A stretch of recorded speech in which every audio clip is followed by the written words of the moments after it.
Mexicans enjoy a good battle. They pack out arenas to watch lucha libre, the country's unique form of wrestling. But until recently, they've been unimpressed with the fight their president, Enrique Pena Nieto, has been putting up. Corruption scandals, underperforming reforms, and an increase in drug violence already had him on the canvas.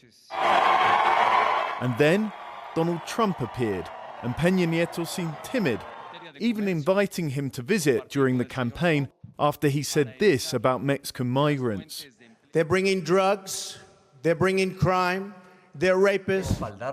But last week, the president finally got tougher, cancelling a US trip after Trump signed an order to build a border wall and said Mexico would pay for it. It briefly lifted the country. I regret and condemn the decision of the United States to continue construction of a wall that, for years, has divided us instead of uniting us.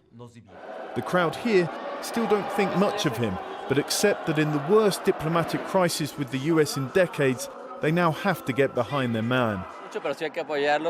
We have to back him up because he represents the country, even though he's not strong. If we don't support the president, who else can do anything? His poll numbers have begun to rise again, albeit from the lowest of any president since democracy here. Congress, business leaders, and even political enemies have rallied around him. After years of fierce criticism, Pena Nieto has finally got the chance to be the good guy, but he has to watch out.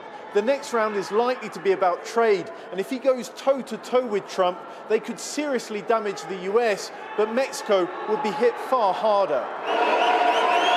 Trump wants to change or rip up a more than 20-year-old free trade deal between Mexico, the US and Canada.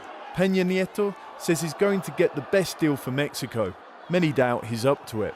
He's going to look weak, but he is weak, so there's no surprise. I mean, I think he's going to try to delegate. He doesn't have really good arguments against Trump, and Trump's personality is really outspoken, and he's like really always like a robot.